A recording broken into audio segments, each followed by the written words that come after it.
اقبال جو بنیادی طور پر تو شاعر ہیں اور اللہ تعالیٰ نے ان کو جہاں شاعرانہ کمالات سے نوازا ہے وہاں اللہ تعالیٰ نے ان کو روحانیت اور بصیرت کی وہ فراوانی عطا فرمائی ہے جو عام بندوں کو اللہ تعالیٰ نے نہیں عطا فرمائی۔ اس اعتبار سے اقبال ایک عبقری شخصیت ہیں اور انہوں نے نہ صرف زمانے کی اور معاشرے کی نبض پر ہاتھ رکھ کر اس کا جائزہ لیا ہے بلکہ پس دیوار دیکھنے کی بھی اللہ تعالیٰ نے جو ان کو صلاحیت دی تھی ان کو اپنی شاعری کے اندر اور اپنے کلام کے اندر پیش کیا ہے۔ ایک مثال میں صرف عرض کرنا چاہتا ہوں، ایک نظم ہے اقبال کی لینن خدا کے حضور میں، اس میں اقبال نے مغربی تہذیب کا تجزیہ کیا ہے اور یہ اس وقت کی بات ہے جب مغربی تہذیب اپنے پورے جوبن پر اور پورے عروج پر تھی۔ تو اس وقت اقبال نے یہ تجزیہ پیش کیا کہ میں اس تہذیب کو گرتے ہوئے دیکھ رہا ہوں، جو شاخ نازک پہ آشیانہ بنے گا ناپائیدار ہوگا،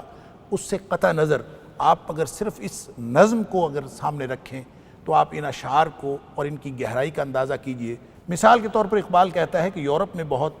روشنی علم و ہنر ہے، حق یہ ہے کہ بے چشمہ حیواں ہے ظلمات، رعنائی تعمیر میں رونق میں صفا میں گرجوں سے کہیں بڑھ کے ہیں بینکوں کی عمارات، ظاہر میں تجارت ہے حقیقت میں جوا ہے، سود ایک کا لاکھوں کے لیے مرگ مفاجات، یہ علم یہ حکمت یہ تدبر یہ حکومت، پیتے ہیں لہو دیتے ہیں تعلیم مساوات۔ اور پھر اقبال تجزیہ کرتے ہوئے یہ کہتا ہے کہ بیکاریوں ریانیوں میں خاریو افلاس، کیا کم ہے فرنگی مدنیت کے فتوحات، کہ وہ قوم کے فیضان سماوی سے ہو محروم، حد اس کے کمالات کی ہے برق و بخارات،